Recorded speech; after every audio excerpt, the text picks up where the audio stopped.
Americans' view of the virtuous filibuster may come from Hollywood, especially from the old black and white film, Mr. Smith Goes to Washington, perhaps the most famous movie about American politics. In the film, the idealistic young senator, played by James Stewart, stages a one-man filibuster until collapsing in exhaustion. This being Hollywood, the old corrupt senator, shamed by Stewart's effort, turns on himself and his co-conspirator, admits that Stewart is right, and there's a happy ending. How about in the real world? Is the primary use of the filibuster to prevent corruption, create good government? Does it protect the least powerful against the tyranny of the majority? If it works well to protect minority rights and prevent the most abusive laws from passing, perhaps it's still a good feature. Except that historically, by far the most common use of the filibuster was by Southern senators to prevent civil rights legislation from passing. From the end of Reconstruction in 1877 till the Civil Rights Movement, every civil rights bill was stopped by a filibuster, and virtually no other legislation was. What's wrong with the United States? Yes, we want peace. If it can be found, marching freedom the highway, but I'm not gonna turn around. They were not interested in preserving minority rights. They were interested in preserving racism.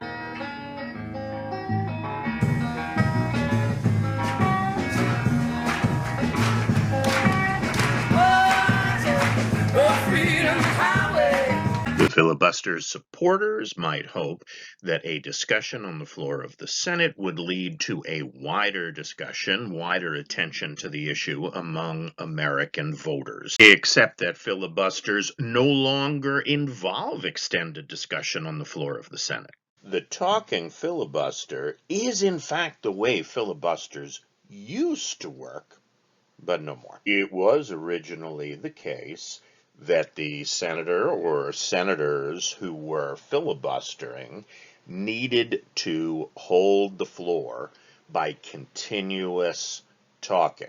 Filibusters were still relatively rare in the 1970s, but when they did occur, they ate up a lot of time. In an effort to allow the Senate to continue working on other business, even while a filibuster stopped or slowed down a particular piece of legislation, the rules were changed so that senators who wished to filibuster never needed to take the floor or even to speak.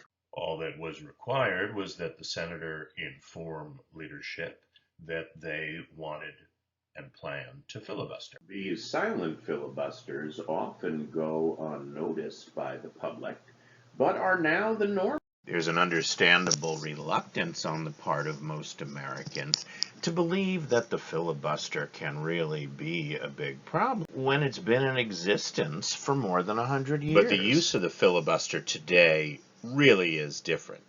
This isn't your grandmother's filibuster. If you take a look here, you'll see in graph form what we've been talking about. The rise of the use of the filibuster from unusual to pretty routine. Consequentially, the legislature accomplishes virtually nothing because almost no bills pass the Senate. Are you still skeptical? If it's really this bad, if it really makes U.S. government unworkable, surely somebody would have gotten rid of it already. Positions on the filibuster are primarily determined by politics. Whichever party is in the minority at any given time opposes getting rid of or even reforming the filibuster.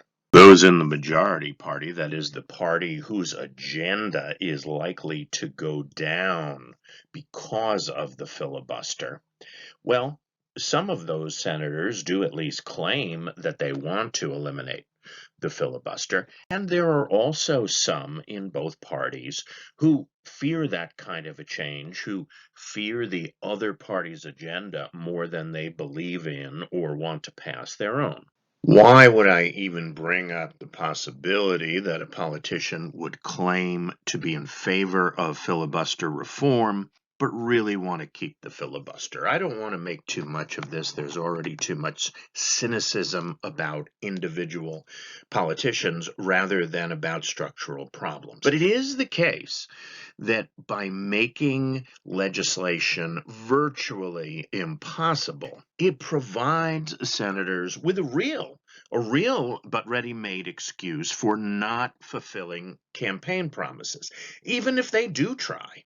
It allows each party to avoid tough choices between what might be favorable with their base or big donors, but not with the electorate at large. They can openly support all kinds of things while relying on the other party to filibuster and prevent it from becoming policy. Ultimately, whether you're in favor of the filibuster or against it, it's important to recognize the strong effect that the institution of the filibuster has on our politics. These cartoonists are right to suggest that Congress accomplishes much less than it should. But the explanation for that isn't just that they're lazy, it's that the institutions of the U.S. government don't work very well, or at least they don't work in a way that leads to much action. If we want more effective legislation, replacing every member of Congress won't do much unless we also improve the system.